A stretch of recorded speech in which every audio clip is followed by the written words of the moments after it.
Baby ഗേളിൽ ഇനി എങ്ങനെയുണ്ട്? ഞങ്ങൾ ഞെട്ടാൻ വേണ്ടിയിട്ട് റെഡി ആയിട്ടിരിക്കണോ? മിക്കവാറും ഞെട്ടേണ്ടി വരുന്നു. എല്ലാവർക്കും ഈക്വൽ സ്പേസും പ്രോമിനൻസും പെർഫോമൻസ് സ്പേസും ഉള്ള ഒരു സിനിമയാണിത്. സഞ്ജുവേട്ടൻ്റെ സ്ക്രിപ്റ്റ്സും അങ്ങനെയാണ്, ക്യാരക്ടേഴ്സിന് ഇമ്പോർട്ടൻസ് കൊടുക്കുന്ന സിനിമകളാണ് ചെയ്യാറുള്ളത്. നിവിൻ പോളി നമ്മൾ സ്പെസിഫിക് ആയിട്ട് പറയണ്ട, subtle acting king. 10 years in Malayalam industry. Congratulations. എന്ത് ഫീൽ ചെയ്യുന്നു? പാൻ ഇന്ത്യയാണ്. Pan India. കുറച്ചുകൂടെ ബിസി ആയിട്ടൊരു ആക്ടറാണ് സംഗീത് പ്രതാപ്. ഭയങ്കര ഡിഫിക്കൽട്ട് ആയിരുന്നു. ആ പുള്ളി ഭയങ്കര ബിസി അല്ലേ നമുക്ക്. പുള്ളി സംഗീത് പെർഫോമൻസ് വൈസും ഇനിയിപ്പോൾ പറഞ്ഞ ചിലപ്പോൾ തല്ലായിരിക്കും. അതായത് സംഗീതിന്റെ കൂടെ പെർഫോം ചെയ്യുന്ന ആൾക്കാർ വളരെ ശ്രദ്ധിക്കണം, അല്ലെങ്കിൽ അവൻ ആ ലാസ്റ്റ് സ്കോർ കൂടെ അഭിനയിക്കുന്ന ആൾക്കാരെ ഇല്ലാതാക്കാനും വളരെ ഈസി ആയിട്ട് എഫർട്ട്ലെസ് ആയി ചെയ്യുന്ന ഒരു വളരെ ബ്രില്യന്റ് ആയിട്ടുള്ള ഒരു ആക്ടറാണ്. You won't baby 1 month is impossible to get. കിലി ഫോറസ്റ്റ് ഞങ്ങളുടെ ലൈൻ പ്രൊഡ്യൂസറായ അഖിലിന്റെ വൈഫ് ആ സമയത്ത് പ്രഗ്നന്റ് ആയിരുന്നു. അപ്പോൾ അത് നമുക്ക് പുള്ളിയോട് ചോദിക്കാനും വിഷമമുണ്ടായിരുന്നു. പക്ഷേ അതേ സമയത്ത് നമ്മൾ പുള്ളിയോട് നല്ല പ്രഷറും കൊടുത്തിട്ടുണ്ടായിരുന്നു. എങ്ങനെയെങ്കിലും കണ്ടുപിടിച്ചിട്ട് വാടാ എന്ന് പറഞ്ഞ അവസാനം പുള്ളി വഴിയില്ലാതെ പറയുന്ന.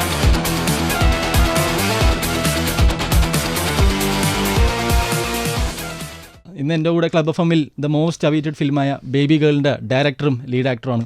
Welcome Arun, welcome Lijo to club F എ. സോ എന്താണ് ഫീൽ ചെയ്യുന്നത്? How excited are you guys? Very excited ആണ്. ഒരു 1.5 yearsന്റെ ജേണിയാണ്. അപ്പോൾ അതിൻ്റെ ഒരു കൾമിനേഷൻ പോയിന്റിലേക്ക് വരികയാണ്. തീരുന്നുള്ള ഒരു വിഷമമുണ്ട്, ഇവരുടെയൊക്കെ കൂടെ വർക്ക് ചെയ്തതിൻ്റെ സന്തോഷമുണ്ട്.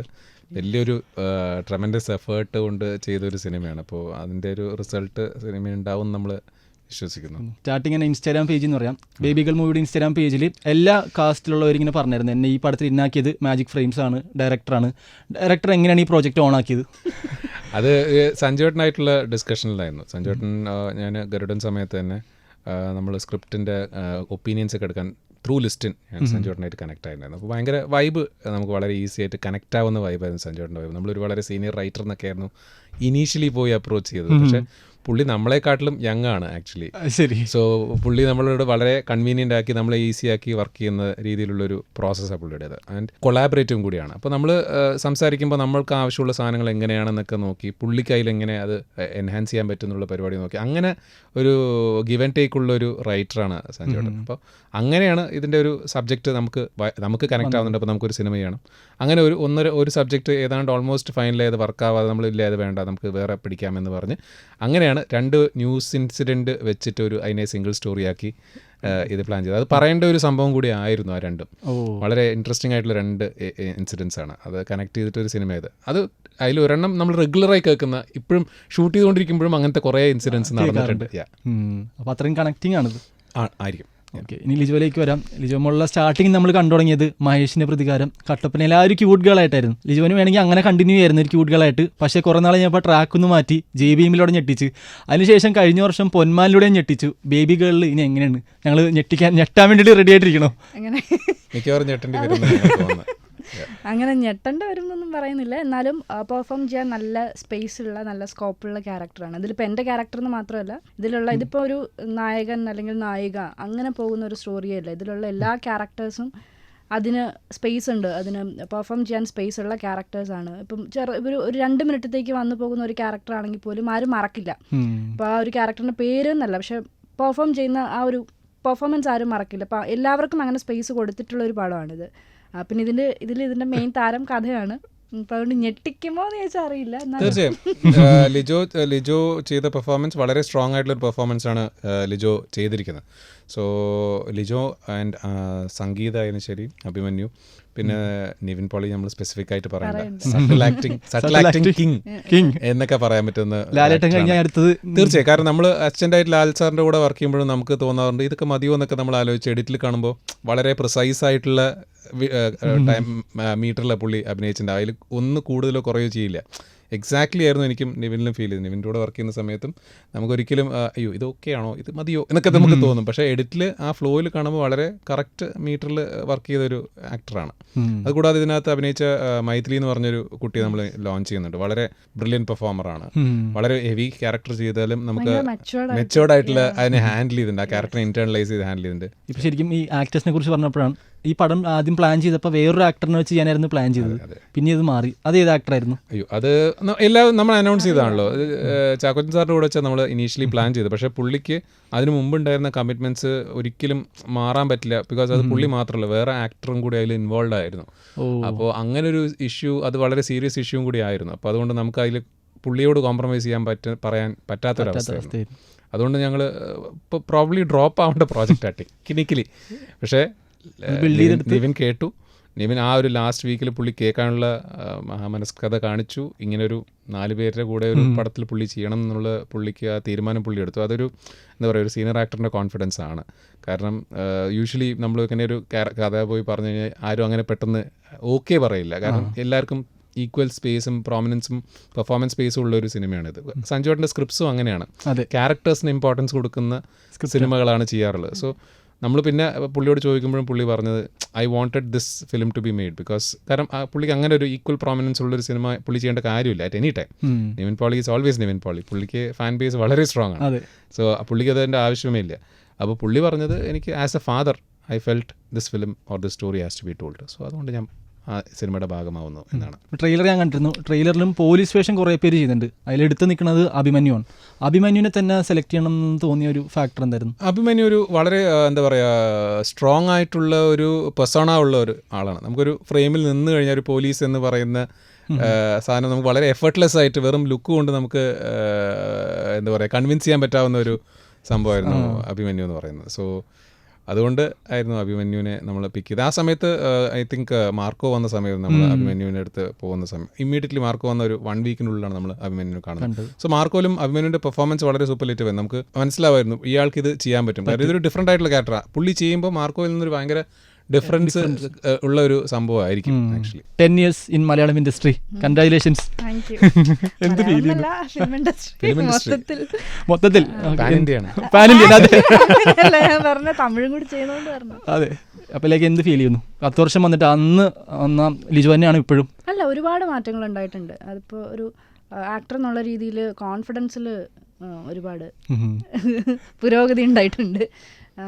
കാരണം സിനിമയിൽ വന്ന സമയത്ത് എനിക്ക് അഭിനയിക്കാൻ പറ്റും എന്ന് അപ്പോഴും എനിക്ക് ഇപ്പം മഹേഷിൻ്റെ പ്രതികാരം റിലീസായ സമയത്ത് പോലും എനിക്ക് ആളുകളെ വിളിക്കുമ്പോൾ പോലും എനിക്കിനി സിനിമയായിട്ട് മുന്നോട്ട് പോകാമെന്നുള്ളൊരു തോട്ടേ എനിക്ക് ഉണ്ടായിട്ടില്ല. അപ്പോഴും ഞാൻ PG കഴിഞ്ഞിട്ട് PhD ചെയ്ത് അങ്ങനെ എന്തെങ്കിലും ടീച്ചിങ് പ്രൊഫഷൻ പോകാമെന്നുള്ള രീതിക്കാണ് ഞാൻ നിൽക്കുന്നത്. അപ്പം അതൊക്കെ കഴിഞ്ഞിപ്പം ഇവിടെ വരെയൊക്കെ എത്തി നിൽക്കുമ്പോൾ ഒരു കോൺഫിഡൻസ് ഒക്കെ ഉണ്ട്. കുഴപ്പമില്ല, വലിയ കുഴപ്പമില്ലാത്തൊരു ആക്ടറാണ് എന്നുള്ളൊരു ചെറിയൊരു കോൺഫിഡൻസ് തുടങ്ങി. അതുപോലെ തന്നെ പൊന്മാനിൽ നോക്കുവാണെങ്കിൽ ബേസിൽ പൊന്നിൻ്റെ പുറകെ, അതിനുശേഷം സംശയത്തിൽ നോക്കുവാണെങ്കിൽ വിനയ് ഫോർട്ട് ഒരു സംശയം കൊണ്ട് പുറകെ കിടക്കണേണ്. ഇനിയിപ്പോൾ ബേബി ഗേൾ എല്ലാവരും ബേബി ഗേളുടെ പുറകെയാണ്. ലിജോ സൈൻ ചെയ്യണ ഫിലിമിൽ ഇങ്ങനെ വാശി അല്ലെങ്കിൽ എന്തെങ്കിലും കരാർ കൊടുത്തിട്ടുണ്ടോ? ഞാൻ അഭിനയിക്കുന്നതിൽ നായകൻ എൻ്റെ പുറകെ അല്ലെങ്കിൽ എന്നെ റിലേറ്റഡ് ആയിട്ട് പുറകെ നടക്കണം എന്നുള്ളത്? ഇല്ല, അങ്ങനത്തെ വാശികളൊന്നും ഇല്ല. അത് പക്ഷെ ഓരോന്നിൻ്റെയും കഥ നമ്മൾ നോക്കും, ക്യാരക്ടർ നോക്കും, പെർഫോം ചെയ്യാനുള്ള സ്പേസ് ഒക്കെ നോക്കി നമ്മൾ ചൂസ് ചെയ്ത് വരുമ്പോൾ ഇങ്ങനെയൊക്കെ ആയി പോകുന്നേ ഉള്ളൂ. അല്ല, ഇനി വരാനുള്ളതിലൊന്നും അങ്ങനെ നായകൻ പുറകെ നടക്കുന്നൊന്നുമില്ല, അങ്ങനത്തെ കാര്യങ്ങളൊന്നും ഇല്ല. ലൈക്ക് മലയാളം സിനിമേനെ ഒരു ഷിഫ്റ്റ് മാറ്റിയത്, അതായത് ഒരു വേ ഓഫ് ലെങ്ത്. ഇപ്പോൾ മലയാളം സിനിമയുടെ ഇൻഡസ്ട്രിയുടെ തന്നെ പെർഫോമൻസ് സിനിമ വൈസ് മാറ്റിയൊരു സിനിമയാണ് ട്രാഫിക്കിൻ്റെ റൈറ്ററും അതേപോലെ പ്രൊഡ്യൂസറും. ലൈക്ക് ഇനി നമ്മുടെ ബേബി ഗേൾ ഏതെങ്കിലും ഷിഫ്റ്റ് കൊണ്ടുവരുമോ? നമ്മളങ്ങനെ അതങ്ങനെ പ്ലാൻ ചെയ്ത് നമ്മൾ ചെയ്തതല്ല. അങ്ങനെയൊക്കെ നടക്കണമെങ്കിൽ വളരെ സന്തോഷം. അങ്ങനെയൊക്കെ നടക്കണമെങ്കിൽ വളരെ സന്തോഷം. പക്ഷേ എഴുതുമ്പോൾ എനിക്ക് തോന്നുന്നു സഞ്ജുവേട്ടൻ എഴുതുന്ന സമയത്ത് ചെറിയ എന്താ പറയുക അപ്ഡേഷൻസ് ഒക്കെ പുള്ളി ചെയ്യുന്ന ഒരാളാണ്. അപ്പോൾ പുള്ളിയുടെ പ്രീവിയസ് സ്ക്രിപ്റ്റ്സ് ഒക്കെ നോക്കിക്കഴിഞ്ഞാലും അതിന് മുമ്പ് ചെയ്തതിനും അതിനപ്പുറത്ത് വന്നൊക്കെ മാറ്റങ്ങൾ ഒരുപാടുണ്ട്. സോ അതുപോലെ തന്നെയാണ് ഇതിലും പുള്ളി വളരെ ഒരു ഫ്രഷ് പേഴ്സ്പെക്റ്റീവിലാണ് ഈ സിനിമ എഴുതിയിരിക്കുന്നത്. പ്ലസ് നമ്മളിപ്പോൾ ഇപ്പോഴത്തെ ഒരു കറണ്ട് ആൾക്കാരെന്ന് പറയുന്നത് നമ്മളൊരു വളരെ മിനിമൽ അറ്റൻഷൻ സ്പാനുള്ള ആൾക്കാരുടെ അടുത്താണ് നമ്മൾ സിനിമയായിട്ട് പോകുന്നത്. സോ അങ്ങനെ പോകുമ്പോൾ അതിനുള്ള ഒരു സ്പീഡ്, ഒരു പേസിങ് ഈ സിനിമയ്ക്ക് ഉണ്ടാവണം എന്നുള്ളത് രണ്ടുപേരുടെയും നിർബന്ധമുണ്ടായിരുന്നു. സോ റൈറ്റിങ്ങിൽ പുള്ളിയുടെയും മേക്കിങ്ങിൽ നമ്മളും അത് ഒരുപാട് ശ്രദ്ധിച്ചിട്ടുണ്ട്. അത് പ്രോപ്പറായിട്ട് റീച്ച് ആവുമെന്നാണ് ഞങ്ങളുടെ പ്രതീക്ഷ. സോ അതായിരിക്കും ചിലപ്പോൾ ഒരു പക്ഷേ ചേഞ്ച് എന്നൊക്കെ പറയാൻ പറ്റാവുന്ന ഒരു സാധനം. പടത്തിൻ്റെ മെയിൻ ഹൈപ്പ് ഇതന്നെയാണ്, റൈറ്റർ ഓഫ് ട്രാഫിക്, അതേപോലെ മുംബൈ പോലീസ്. ഇപ്പോൾ ബേബി ഗേളിൻ്റെ ടീസർ ഇറങ്ങിയപ്പോഴത്തേക്കിനും ട്രെയിലർ ഇറങ്ങിയപ്പോഴും കുറേ പേര് കട്ട്സ് ഇറക്കുന്നുണ്ട് ട്രാഫിക്കിൻ്റെ ബീജിയും. കണ്ടായിരുന്നു? അതെ, കണ്ടു. അത് വളരെ പോസിറ്റീവായിരുന്നു. ഞങ്ങൾക്ക് വളരെ സന്തോഷം തോന്നുന്നുണ്ട്. കാരണം പുള്ളി ആക്ച്വലി സെലിബ്രേറ്റ് ചെയ്യപ്പെടേണ്ട റൈറ്റേഴ്സാണ് ബോബി സഞ്ജയ് എന്ന് പറയുന്നത് ഇൻഡസ്ട്രിയിൽ. ആക്ച്വലി പുള്ളിക്ക് കിട്ടേണ്ട അത്ര റെക്കഗ്നേഷൻ ഇപ്പോഴും കിട്ടിയിട്ടില്ല എന്നാണ് ഞാൻ വിശ്വസിക്കുന്നത്. I hope baby girl changes that. അതങ്ങനെയാണെങ്കിൽ എനിക്ക് വളരെ വലിയൊരു ഭാഗ്യമായിരിക്കും എൻ്റെ സിനിമയിലൂടെ നടക്കുകയാണെങ്കിൽ. അടിപൊളി. ത്രില്ലറിനോട് എന്തെങ്കിലും പേഴ്സണൽ അല്ലെങ്കിൽ എന്തെങ്കിലും പ്രത്യേകിച്ചൊരു ഇതുണ്ട്, ഇഷ്ടമുണ്ടോ? അങ്ങനെയല്ല, ഇത് അങ്ങനെ ഒരു കംപ്ലീറ്റ് ത്രില്ലറും അല്ല, ഔട്ട് ആൻഡ് ഔട്ട് ത്രില്ലർ എന്ന് എനിക്ക് അങ്ങനെ പ്രത്യേകിച്ച് പറയാൻ പറ്റില്ല. കാരണം അതിൻ്റെ ഒരു പോർഷൻ കഴിഞ്ഞ് കഴിഞ്ഞാൽ ഇതൊരു സിനിമയുടെ പാറ്റേണും രീതികളൊക്കെ മാറി തുടങ്ങും. അതൊക്കെ ഇതൊരു കുറച്ചുകൂടി ഹാർട്ട് വാമിങ് സിനിമയാണ്, കുറച്ചുകൂടി സോൾഫുൾ ആയിട്ടുള്ള സിനിമയാണ്, ഹ്യൂമൻ ഇമോഷൻസിന് ഒരുപാട് സീരിയസ്നെസ് കൊടുത്തുള്ള ഒരു സിനിമയാണ്. അപ്പോൾ അതാണ് എന്നെ ഇതിൽ മോർ ദാൻ ത്രില്ലർ എന്നെ അട്രാക്ട് ചെയ്തത്. അതാണ് ത്രില്ലർ ഈസി ആയിട്ട് വഴങ്ങുന്ന ഒരു ഇതാണെന്നാണ് ഞാൻ വിശ്വസിക്കുന്നത്. എനിക്ക് ഈസി ആയിട്ട് കണക്ട് ചെയ്യാൻ പറ്റാവുന്നതും നമ്മളൊരു സ്ക്രിപ്റ്റ് വായിച്ചാൽ ജഡ്ജ് ചെയ്യാൻ പറ്റാവുന്ന ഒരു സാധനമാണ് ത്രില്ലർ എന്ന് പറയുന്നത്. പക്ഷേ ഇത് കംപ്ലീറ്റ്ലി അങ്ങനെ ഒരു ത്രില്ലർ മാത്രമല്ല എന്ന് പറയാം. നമുക്കൊരു യൂഷ്വലി നമ്മൾ കാണുന്ന ഒരു ക്രൈം ത്രില്ലർ പോലത്തെ ഒരു ത്രില്ലർ അല്ല ഇത്, ഒരു ഡിഫറെൻറ്റ് കൈൻഡ് ഓഫ് ഒരു ഇമോഷണൽ ത്രില്ലർ എന്ന് പറയാൻ പറ്റും. സോ അതാണ് ഇതിൻ്റെ ഒരു വേരിയേഷൻ എന്ന് പറയുന്നത്. അത് ചാലഞ്ചിങ് ആയിരുന്നു അത് ചെയ്യുന്നത്. ആൻഡ് ഈ സിനിമയിൽ ഞാൻ ഷൂട്ട് ചെയ്ത സീക്വൻസുകളിൽ എനിക്ക് ഒരുപാട് ഇഷ്ടപ്പെടുന്നത് വളരെ ത്രില്ലിംഗ് ആയ സീക്വൻസ് ഒന്നുമല്ല. എനിക്ക് വളരെ സിമ്പിളായിട്ട് ഒരുപാട് ടെക്നിക്കാലിറ്റി ഒന്നും ഇല്ലാതെ വളരെ എഫർട്ട്ലെസ് ആയിട്ട് ഷൂട്ട് ചെയ്തു, പക്ഷേ ഭയങ്കര എഫക്റ്റീവായിട്ട് ഫീൽ ചെയ്ത ലിജോൻ്റെയും മീനാക്ഷിയുടെ ഒരു സീക്വൻസ് ഉണ്ട്, മൈഥിലിയുടെ ഒരു സീക്വൻസ്, ആൻഡ് ലിജോ ആൻഡ് കുട്ടിയായിട്ടൊക്കെ ഒരു സീക്വൻസ് ഉണ്ട്. അതൊക്കെ ആൻഡ് ലിജോ സംഗീതമായിട്ടൊരു സീക്വൻസ് ഉണ്ട്. അവിടെ നമ്മൾ ഭയങ്കര ടെക്നിക്കൽ പരിപാടികളൊന്നും ചെയ്തിട്ടില്ല. നമ്മൾ വെറുതെ മാറി നിന്ന് we just so dum perform എന്ന് പറയുന്നില്ലേ, അത് അങ്ങനെ മാറി നിൽക്കാൻ പറ്റാം, ഒന്നും ചെയ്യേണ്ട ആവശ്യമില്ല എന്നുള്ള ആ ഒരു തീരുമാനങ്ങളൊക്കെ എടുത്തതിൽ ഞാൻ സന്തോഷിക്കുന്നു. ഒരുപാട് ഇൻവോൾവ് ചെയ്യേണ്ട, ഇൻട്രൂഡ് ചെയ്യേണ്ട എന്ന് പറയുന്ന സാധനങ്ങളിലൊക്കെ. അപ്പോൾ അതൊന്നും ത്രില്ലർ അല്ല ശരിക്കും, കുറച്ചുകൂടി ഹ്യൂമൻ ഇമോഷൻ കണക്ട് ആവുന്ന സാധനം, റിലേറ്റബിൾ ആണ്. ഓക്കെ, ലൈക്ക് ഇപ്പോൾ നോക്കുവാണെങ്കിൽ ഇൻഡസ്ട്രിയിൽ കുറച്ചുകൂടെ ബിസി ആയിട്ടൊരു ആക്ടറാണ് സംഗീത് പ്രതാപ്. എങ്ങനെയാണ് സംഗീത് പ്രതാപിനെ അപ്രോച്ച് ചെയ്തത്? പുള്ളിൻ്റെ ഡേറ്റ് എങ്ങനെ കിട്ടി? ഭയങ്കര ഡിഫിക്കൽട്ട് ആയിരുന്നു. ആ പുള്ളി ഭയങ്കര ബിസി അല്ലേ, നമുക്ക് പുള്ളി അങ്ങനെ ഈസി ആയിട്ടൊന്നും കിട്ടുന്ന മനുഷ്യനൊന്നുമല്ല, അങ്ങനെ ഈ ഡേറ്റ് ഒന്നും ഈസി ആയിട്ട് തരില്ല. പക്ഷേ അന്ന് കഥ കേട്ടപ്പോൾ അവന് ഭയങ്കര വർക്കായി. കാരണം നമ്മൾ സംഗീതിനെ യൂഷ്വലി കാണുന്ന ഒരു സംഗീതമല്ല ഈ സിനിമയിൽ കാണാൻ പോകുന്നത്. സോ ഒരു ഹ്യൂജ് ചേഞ്ച് പറഞ്ഞാൽ പറയില്ല, ഈ സിനിമയിൽ ഐ തിങ്ക് ഓൾമോസ്റ്റ് എല്ലാ ആക്ടേഴ്സിനെയും നമ്മൾ റെഗുലറി കാണുന്നതിനും വ്യത്യസ്തമായിട്ടുള്ളൊരു സ്പേസിലാണ് നിൽക്കുന്നത്. നിവിൻ സാർ ആയാലും ശരി, ലിജോ ആയാലും ശരി, സംഗീതമായാലും ശരി, അഭിമന്യു ആയാലും ശരി, നമ്മൾ കണ്ട ഒരു ടൈപ്പ് കാസ്റ്റ് പരിപാടികളെല്ലാം നമ്മൾ പിടിച്ചിരിക്കുന്നത്. സോ ഡെലിബറേറ്റ് ആയിട്ടാണ് ഈ കാസ്റ്റിംഗ് ഇങ്ങനെ ചൂസ് ചെയ്തത്. ആൻഡ് കറക്റ്റായി വർക്കാവും ചെയ്തു. നമ്മുടെ എല്ലാ പ്രാവശ്യവും അത് വർക്കാവണമെന്നില്ല, ഞാൻ കൊള്ളണമെന്നില്ല, ഇത് കൊണ്ടു, അതുകൊണ്ട് സന്തോഷമുണ്ട്. അതെ. ആൻഡ് സംഗീത് പെർഫോമൻസ് വൈസും സംഗീതിനെ നമ്മൾ കാണുമ്പോൾ, ഷൂട്ട് ചെയ്യുന്ന സമയത്ത് നമ്മൾ കാണുന്ന സമയത്ത് അല്ലെങ്കിൽ എഡിറ്റിലൊക്കെ കാണുന്ന സമയത്ത് സംഗീതിൻ്റെ നീ ഇപ്പം പറഞ്ഞ ചിലപ്പോൾ തല്ലായിരിക്കും. അതായത് സംഗീത് പെർഫോം ചെയ്യുമ്പോൾ നമ്മൾ ശ്രദ്ധിക്കണം, സംഗീതിൻ്റെ കൂടെ പെർഫോം ചെയ്യുന്ന ആൾക്കാർ വളരെ ശ്രദ്ധിക്കണം, അല്ലെങ്കിൽ അവൻ ആ ലാസ്റ്റ് സ്കോർ ചെയ്യും. അവൻ അതിൻ്റെ എൻഡ് പഞ്ച് വളരെ ക്ലിയർ ആയിട്ട് അറിയാം ഒരു സീനിൻ്റെ. ആ പഞ്ച് അവൻ കറക്റ്റായിട്ട് എടുക്കുകയും ചെയ്യും. കൂടെ അഭിനയിക്കുന്ന ആൾക്കാരെ ഇല്ലാതാക്കാൻ അവൻ വളരെ ഈസി ആയിട്ട് എഫർട്ട്ലെസ് ആയി ചെയ്യുന്ന ഒരു വളരെ ബ്രില്യൻ്റ് ആയിട്ടുള്ള ഒരു ആക്ടറാണ്. അതുകൊണ്ട് കെയർഫുൾ ആയിട്ട് കൂടെയുള്ള അഭിനയിക്കുന്ന ആൾക്കാരെ ശ്രദ്ധിച്ചില്ലെങ്കിൽ അവർക്ക് പണി കിട്ടും. സോ എവിടെയോ കുത്തി പറയണ പോലെ അല്ല, പക്ഷെ ഇവരൊക്കെ അതിൽ അറിയാം, ഇവരൊക്കെ അതിലൊക്കെ അതിനപ്പുറത്ത് ചെയ്ത ആൾക്കാരാണ്. അല്ലെങ്കിൽ അത് ആ എക്സ്പീരിയൻസ് ഇല്ലാത്തൊരു സ്പേസിൽ പോവുകയാണെങ്കിൽ സംഗീത് സ്കോർ ചെയ്യും, പുഷ്പം പോലെ സ്കോർ ചെയ്യും. ഓക്കെ, രണ്ടിലൂടെ ഞാൻ ചോദിക്കാം. ഇപ്പോൾ നേരത്തെ ഇപ്പം സർവ്വമായി ഇറങ്ങിയപ്പോൾ നിവിൻ പോളിയുടെ കൂടെ വർക്ക് ചെയ്തവർ പറഞ്ഞായിരുന്നു പുള്ളി ഭയങ്കര ജോളിയാണ്. സംഗീതിനെ പിന്നെ അറിയാം, പ്രേമലൊക്കെ ഭയങ്കര ജോളിയാണ്. ഈ രണ്ടുപേരും അതുപോലെ തന്നെ സ്റ്റാർ കാസ്റ്റ് എടുത്തോ, ഇതിൽ ഏറ്റവും കൂടുതൽ ജോളിയും സീരിയസും ആരായിരുന്നു? എനിക്ക് തോന്നുന്നു നിവിൻ ചേട്ടനായിരുന്നു കുറച്ച് ജോളി ആയിട്ടുള്ളത്. കാരണം നമ്മളൊരു സീരിയസ് സീൻ ചെയ്യാൻ നിൽക്കുമ്പോഴും പുള്ളി ചിലപ്പോൾ പെട്ടെന്ന് നമ്മളെ ചിരിപ്പിക്കാനൊക്കെ നോക്കും. എന്തെങ്കിലും പറയാന്നല്ല, എന്തെങ്കിലും ചെറിയ ആക്ഷൻ, ചിരിക്കുന്ന പോലെ നമ്മളെ കളിയാക്കുന്ന പോലെ എന്തെങ്കിലുമൊക്കെ ആക്ഷൻസ് ചെയ്യും. അപ്പോൾ ആ സമയത്ത് നമ്മളിങ്ങനെ അയ്യോ കയ്യിന്ന് പോകില്ലോ എന്ന് വിചാരിച്ച് നിൽക്കും. പക്ഷേ സംഗീത് ആസ് എ പേഴ്സൺ അങ്ങനെയാണെങ്കിലും ഞങ്ങളുടെ scenes, most of the scenes അത്യാവശ്യം സീരിയസ് ആയിട്ടുള്ള കോമ്പിനേഷൻ സീൻസ് ആയിരുന്നു. അപ്പോൾ അതിൽ അവൻ ആ മൂഡിൽ തന്നെ നിന്നിട്ടുള്ളൂ. അപ്പോൾ അതുകൊണ്ട് ആ സമയത്ത് ഞങ്ങൾ തമാശയ്ക്കും ഒന്നിനും പോയിട്ടില്ല. പക്ഷെ എൻ്റെ ഇപ്പോൾ വളരെ നല്ല ഒരു ഫ്രണ്ട് എനിക്കൊരു അനിയനൊക്കെയാണ് അവൻ. അത്രയും ഞങ്ങൾ ക്ലോസ് ആയി. ഇതാണ് എൻ്റെ എക്സ്പീരിയൻസ്. എനിക്ക് ആക്ച്വലി ആ സമയത്ത് നല്ല പ്രഷറുള്ള ഷൂട്ടാണ്. കാരണം നമ്മൾ ക്രിസ്മസിന് ഷൂട്ട് ചെയ്യേണ്ട സിനിമ ഡിലേ ആയി നമ്മൾ പീരീഡ് മാറി നമ്മൾ ഏപ്രിൽ മെയിലാണ് ഷൂട്ട് ചെയ്യുന്നത്. അപ്പോൾ ക്രിസ്മസ് ആണ് സിനിമയുടെ ക്രിസ്മസ് തലേന്ന് രാത്രിയിലാണ് സംഭവം നടക്കുന്നത്. സോ മഴ പാടില്ല, ട്രിവാൻഡ്രം ആണ്, വെയിലുണ്ടാവണം. സോ നമുക്ക് വെയിലൊക്കെ ഓൾമോസ്റ്റ് നഷ്ടപ്പെടുന്ന ഒരു സമയം. ആൻഡ് ഈ സിനിമ ഭയങ്കര റോ ആയിട്ട് എക്സ്റ്റീരിയേഴ്സിലൊക്കെ ഷൂട്ട് ചെയ്യേണ്ടത്. നമുക്ക് ഒരുപാട് ഗ്രീൻ മാറ്റ്സോ അങ്ങനെയൊന്നും ചെയ്യാൻ എനിക്ക് താല്പര്യമില്ല. കാരണം അതിൻ്റെ ഓർഗാനിക് നേച്ചർ നഷ്ടപ്പെടുമെന്ന് പറഞ്ഞുകൊണ്ട് മാക്സിമം റിയലിസ്റ്റിക് സ്പേസസിലൊക്കെ പിടിക്കണം എന്നുള്ളതായിരുന്നു എൻ്റെ ആഗ്രഹം. സോ മഴയൊക്കെ തുടങ്ങുന്നതിന് മുമ്പ് ഈ സാധനം തീർക്കുന്നത് തന്നെ ഏറ്റവും വലിയ പ്രഷറായിരുന്നു. അതുകൊണ്ട് വലിയ ഫണ്ടിനുള്ള സമയം കിട്ടിയില്ല. ഞാനിവിടെ ഇതിൽ വേറെ ഒന്നും ആലോചിക്കാനുള്ള സമയം കിട്ടിയില്ല. പക്ഷേ ഷൂട്ട് ചെയ്യുന്ന സമയത്ത് നിവിൻ സാർ വളരെ ഈസി ആൻഡ് എഫേർട്ട്ലെസ് ആയിരുന്നു. ഇവർ രണ്ടുപേരും കൂടെ നല്ല വൈബായിരുന്നു. ലിജോ ആൻഡ് സംഗീതൊക്കെ ഭയങ്കര ഫണ്ടായിരുന്നു. സംഗീതൊക്കെ ഭയങ്കര ഈസി ആയിട്ട് നമുക്ക് വർക്ക് ചെയ്യാൻ പറ്റാവുന്ന ഒരു ആർട്ടിസ്റ്റാണ്. നമുക്കൊരു വലിയൊരു കോംപ്ലിക്കേഷൻ ഒന്നും ഇല്ലാത്ത ആക്ടറാണ്. ഇനി ഡയറക്ടറിനെ ഒരു ചെറിയ റൗണ്ട് വരാം. അതായത് കുറച്ച് സിനിമാ നടന്മാരുടെ പേര് ഞാൻ പറയും. ഇവരായിട്ട് ഏത് ജോണറുള്ള പടം എടുക്കാനാണ് ആഗ്രഹം? ലാലേട്ടൻ്റെ കൂടെ ഒരു ഫാമിലി കോമഡി എങ്ങനെയൊക്കെ ഒരു സാധനം പിടിക്കണമെന്ന് ആഗ്രഹമുണ്ട്. അല്ലെങ്കിൽ ഒരു നല്ല മാസ് പരിപാടി ചെയ്യണമെന്ന് ആഗ്രഹമുണ്ട്. പക്ഷേ ഐ ഡോണ്ട് തിങ്ക് ഇപ്പോൾ അതിനുള്ളൊരു ക്ലൈമറ്റ് ആണെന്ന്. മമ്മൂക്ക ഒരു നല്ലൊരു ത്രില്ലർ ചെയ്യണമെന്ന് ആഗ്രഹമുണ്ട്. ഒരു നല്ലൊരു ഇൻവെസ്റ്റിഗേഷൻ ത്രില്ലർ അല്ലെങ്കിൽ ഒരു നസ്ലനാണില്ല. നസ്ലനാണെങ്കിൽ ആക്ച്വലി ഒരു എന്താ പറയുക, അതും ഒരു നല്ലൊരു ത്രില്ലറിന് സ്കോപ്പുള്ളൊരു ഫേസാണ് നസ്ലൻ്റെ. അതൊരു ടോട്ടലി ഓഫ് ബീറ്റായിട്ട് നമുക്ക് ആലോചിക്കാൻ പറ്റാവുന്ന ഒരു ആക്ടറാണ് നസ്ലൻ. ബേസിൽ ജോസഫിനെ വെച്ചിട്ട് ഒരു റോം കോം ഒരാഗ്രഹമുണ്ട്. ആക്ച്വലി ഒരു കോമൺ മാൻ ആണല്ലോ, ഒരു റോം കോം ഒരു പോസിബിലിറ്റി ആണ്. സന്ദീപ് പ്രദീപ് ആക്ച്വലി ത്രില്ലേഴ്സൊക്കെ ഒരുപാട് ചെയ്തു കഴിഞ്ഞു സന്ദീപ് പ്രദീപ് ആക്ച്വലി. അപ്പോൾ നമുക്ക് സന്ദീപ് പ്രദീപിനെ വെച്ചിട്ട് ശരിക്കും പെട്ടെന്ന് ചോദിച്ചു കഴിഞ്ഞാൽ ഒരു ഫാമിലി പരിപാടി എന്തെങ്കിലും ചെയ്യാൻ പറ്റുന്നതാണ് സന്ദീപിനെ തോന്നുന്നു. നമ്മൾ സന്ദീപിനെ അങ്ങനെ ഒരു സാധനത്തിൽ കണ്ടിട്ടില്ല. നമ്മളൊരു ത്രില്ലേഴ്സിൽ കണ്ടിട്ടുണ്ട്, ഓട്ടം പിടിച്ച പരിപാടികൾ കണ്ടിട്ടുണ്ട്. കുറച്ചൊരു ഫാമിലി ബേസ്ഡ് അല്ലെങ്കിൽ ഇമോഷണൽ സാധനത്തിൽ നമ്മൾ സന്ദീപിനെ കണ്ടിട്ടില്ല. ബട്ട് സന്ദീപിന് ആ പൊട്ടൻഷ്യൽ ഉണ്ടെന്ന് തോന്നുന്നുണ്ട്. ഓക്കെ, ബിജു മേനോൻ ചേട്ടൻ ഒറ്റയ്ക്ക് കിട്ടുവാണെങ്കിൽ ഏത് ഫിലിമായിരിക്കും കൊടുക്കുക? ബിജു മേനോൻ ഭയങ്കര ഒരു ആക്ടറാണ്. പെട്ടെന്ന് അങ്ങനെ പറയാൻ പറ്റില്ല ആക്ച്വലി. നല്ല ത്രില്ലർ പറ്റും ആക്ച്വലി ബിജുവേട്ടനെ വെച്ചിട്ട്. നല്ല ത്രില്ലർ നമ്മൾ ഇപ്പോൾ ഗരുഡൻ പോലെ അല്ലെങ്കിൽ അതിനപ്പുറത്ത് ചെയ്യാൻ പറ്റാവുന്ന ഒരു പൊട്ടൻഷ്യൽ ആക്ടറാണ് പുള്ളി. അതേ ഓൾസോ പുള്ളിയെ വെച്ച് നമുക്ക് ചെയ്യാൻ പറ്റാവുന്ന ഒരു റോം കോം പുള്ളി വെച്ച് ചെയ്യണമെന്ന് ആഗ്രഹമുണ്ട് ആക്ച്വലി. പുള്ളി റോം കോം എന്നൊരു ജോണറിൽ നമ്മൾ അധികം കാണാറില്ല. പുള്ളി ചെയ്തതിൽ ഐ തിങ്ക് അനുരാഗ് കരിക്കുമ്പോഴും ഭയങ്കര വർക്കായ ഒരു റോം കോം പരിപാടിയാണ്. സോ ഐ തിങ്ക് ബിജുവേട്ടനാണെങ്കിൽ rom com would be interesting. Okay, last but not least Nivin Pauly. ഒന്നുകൂടാ അല്ല, നമ്മളൊരിക്കലും പ്രതീക്ഷിച്ചില്ല നമ്മൾ നിവിൻ സാറിനെ വെച്ചിട്ട് ഇങ്ങനെ ഒരു ത്രില്ലർ ചെയ്യും അല്ലെങ്കിൽ ഇങ്ങനത്തെ ഒരു സിനിമ ചെയ്യുന്ന ഒരു ഇമോഷണൽ ത്രില്ലർ ചെയ്യുന്ന. I would still prefer to do another thriller Nivin. ഞാൻ നേരത്തെ ചോദിച്ചതിന്റെ ഉത്തരം അപ്പോൾ അതല്ലേ, ത്രില്ലറിനോട് ഒരു ഇഷ്ടം. നാലിലും ത്രില്ലർ ഉണ്ട് ഗൈസ്. ഇത്രയും സിനിമാടന്മാരുടെ പേര് പറഞ്ഞു, ഇവരുടെയൊക്കെ നായിക ലിജോ മോളായിരിക്കും?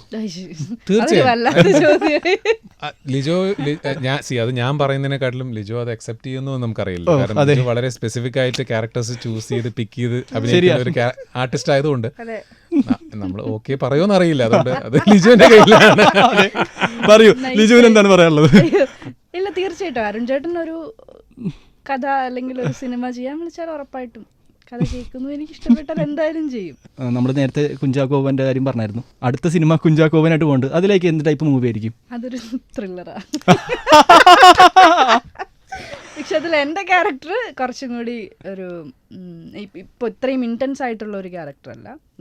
ചാക്കോച്ചിൻ്റെതാണ് അത്യാവശ്യം നല്ലോണം ഇൻറ്റൻസ് ആയിട്ടുള്ള ഒരു ക്യാരക്ടർ. ഇപ്പോൾ ഞാൻ കേട്ടിട്ടുണ്ട് മെയിൻ ചലഞ്ച് എന്ന് പറയുമ്പോൾ കാസ്റ്റിങ്ങിൻ്റെ പിള്ളേരെ കിട്ടുക എന്നുള്ളതാണ്. ഇതിൻ്റെ ബേബി ഗേളിൽ നിങ്ങൾ തന്നെ എല്ലാവരും പറഞ്ഞായിരുന്നു മെയിൻ ലീഡ് അല്ലെങ്കിൽ കഥ തന്നെ ബേബി ഗേളാണ്. ആ കുട്ടീനെ അപ്പോൾ കണ്ടുപിടിക്കാൻ എത്രത്തോളം പാടുപെട്ടായിരുന്നു? നല്ലപോലെ പാടുപെട്ടിട്ടുണ്ട്. കാരണം നമ്മൾ ഷൂട്ട് തുടങ്ങുന്നതിന് ആക്ച്വലി നമ്മൾ ആ സാധനത്തിൽ നമ്മൾ എഫേർട്ട് കിട്ടില്ല. നമ്മൾ വെച്ച് കുഞ്ഞിനെ നമുക്ക് ഈസി ആയിട്ട് കിട്ടും. കാരണം നമ്മൾ മുമ്പ് വർക്ക് ചെയ്ത സ്ഥലങ്ങളിലൊക്കെ നമ്മൾ തലേന്ന് വിളിച്ച് പറഞ്ഞ ഒരു കുഞ്ഞിനെ കൈക്ക് കൊണ്ടുവരുന്നു. ഒരു ദിവസം ഷൂട്ടായിരിക്കും. മോസ്റ്റ്ലി കുഞ്ഞിനൊരു കണ്ടിന്യൂറ്റി എന്ന് പറഞ്ഞൊരു സാധനം ഇല്ലല്ലോ. നമുക്കത് റിയലൈസ് ചെയ്യുന്നത് അതിൻ്റെ സെർച്ച് ചെയ്യുമ്പോൾ 1 month എന്നൊക്കെ ചോദിക്കുന്ന സമയത്താണ്. New born baby 1 month is impossible to get. Impossible ആണ്, ലിറ്ററലി ഇമ്പോസിബിൾ ആണ്. ലക്കിലി ഫോർ us ഞങ്ങളുടെ ലൈൻ പ്രൊഡ്യൂസറായ അഖിലിൻ്റെ വൈഫ് ആ സമയത്ത് പ്രഗ്നൻ്റ് ആയിരുന്നു. അപ്പോൾ അത് നമുക്ക് പുള്ളിയോട് ചോദിക്കാനും വിഷമമുണ്ടായിരുന്നു. പക്ഷേ അതേ സമയത്ത് നമ്മൾ പുള്ളിയോട് നല്ല പ്രഷറും കൊടുത്തിട്ടുണ്ടായിരുന്നു. എങ്ങനെയെങ്കിലും കണ്ടുപിടിച്ചിട്ട് വാടാ എന്ന് പറഞ്ഞ അവസാനം പുള്ളി വഴിയില്ലാതെ എൻ്റെ കുഞ്ഞിൻ്റെ അടുത്ത് പറയുന്ന അവസ്ഥയിലേക്ക് ഞങ്ങൾ പുഷ് ചെയ്ത് എന്നിട്ട് ഞങ്ങൾ പുള്ളിയോട് ഫാമിലിയോടൊക്കെ ചോദിച്ച് എല്ലാവരെയും പെർമിഷനൊക്കെ എടുത്തിട്ട് നമുക്ക് മുന്നോട്ട് പോകാം എന്നൊക്കെ സംസാരിച്ച്. ആൻഡ് കുഞ്ഞിനെ നമ്മൾ വെക്കുമ്പോഴും ഈസി അല്ല നമ്മൾ, കാരണം 4 ദിവസം പ്രായമുള്ള കുട്ടി എന്നൊക്കെ പറയുന്നത് ഇമ്മ്യൂണിറ്റി ഒന്നും ഇല്ലാത്ത കുട്ടിയാണ്. അപ്പോൾ നമ്മൾ അതിന് വേണ്ടിയിട്ട് ഒരുപാട് പ്രിക്കോഷൻസ് ഒക്കെ നമ്മൾ എടുത്താൽ ഷൂട്ട് ചെയ്തത്. സ്പേസസ് സാനിറ്റൈസ് ചെയ്യുക, അവർ ഇരിക്കുന്ന സ്ഥലങ്ങൾ സാനിറ്റൈസ് ചെയ്യുക, നമ്മളിപ്പോൾ അവർ ടച്ച് ചെയ്യുന്നതിന് മുമ്പൊക്കെ സാനിറ്റൈസ് ചെയ്ത് എടുക്കുക. പ്ലസ് സെറ്റപ്സ്, ഇപ്പം നമ്മൾ വളരെ ഡേർട്ടി ആയിട്ടുള്ള സ്പേസസിലൊക്കെ ആയിരിക്കും നമ്മൾ സിനിമയിൽ കുട്ടിയെ കാണുന്നത്. പക്ഷേ അതൊക്കെ നമ്മൾ സെറ്റ് ചെയ്തതാണ്, വളരെ സാനിറ്റൈസ് ചെയ്ത് സെറ്റ് ചെയ്ത സ്പേസിലാണ്, സേഫ് സ്പേസിലാണ് നമ്മൾ കുട്ടിയെ വെച്ച് ഷൂട്ട് ചെയ്തത്. ആൻഡ് അവരുടെ പേരൻസ് എപ്പോഴും നമ്മുടെ കൂടെ ഉണ്ടായിരുന്നു. ആൻഡ് ഷോട്ട് ഇമ്പോർട്ടൻറ്റ് ഷോട്ട്സിൽ മാത്രം വയ്ക്കുക, പിന്നെ മാറ്റുക എന്നുള്ളതല്ലാതെ നമ്മളൊരു ത്രൂ ഔട്ട് ഒരു കുട്ടിക്ക് സ്ട്രെസ് കൊടുക്കരുതെന്നുള്ളത് വളരെ കോൺഷ്യസ് ആയിരുന്നു. So these are all the pressures that you go through when you make this. ലിജോന് അതേ പ്രഷർ ഉണ്ടായിരുന്നു അതിലേക്ക് കുട്ടിയായിട്ട് എന്തെങ്കിലും എടുക്കാൻ? അതേ ഉണ്ടായിരുന്നുള്ളൂ. ഏറ്റവും വലിയ ടെൻഷൻ അതായിരുന്നു. ഇപ്പോൾ പെർഫോം ചെയ്യാന്നുള്ളതിനേക്കാളും കയ്യിൽ കുഞ്ഞുണ്ടാവും. അപ്പോൾ കുഞ്ഞിനെ നമ്മൾ കംഫർട്ടബിൾ ആക്കി കുഞ്ഞ് ഓക്കെ ആകുന്ന സമയത്താണ് നമുക്ക് ടേക്ക് എടുക്കാൻ പറ്റും. അപ്പോൾ കുഞ്ഞ് കരയാണെങ്കിൽ ഇങ്ങനെ ഒന്നിങ്ങനെ പതുക്കെ ഒന്ന് ആട്ടി ഒന്ന് ഉറക്കി അവനൊന്ന് ഓക്കെ ആയി ആ മൊമെന്റിൽ നമ്മൾ ടേക്ക് പോവും. അപ്പോൾ ആ സമയത്ത് ഞാൻ റെഡിയാണോ എന്ന് ആലോചിക്കാൻ പോലും ഒരു സ്പേസ് നമുക്ക് കിട്ടില്ല. അങ്ങനെയുള്ള കാര്യങ്ങളൊക്കെ എനിക്കും പുതിയതായിരുന്നു. പിന്നെ എനിക്കും സംഗീതം, ഞങ്ങൾക്ക് രണ്ടുപേർക്കും കുഞ്ഞുങ്ങളെ എടുത്ത് വലിയ ശീലമില്ല. അതും തീരെ ചെറുതാണ്, കഴുത്തുറച്ചിട്ടില്ല. അപ്പോൾ അതിൻ്റെ പേടിയുണ്ടായിരുന്നു.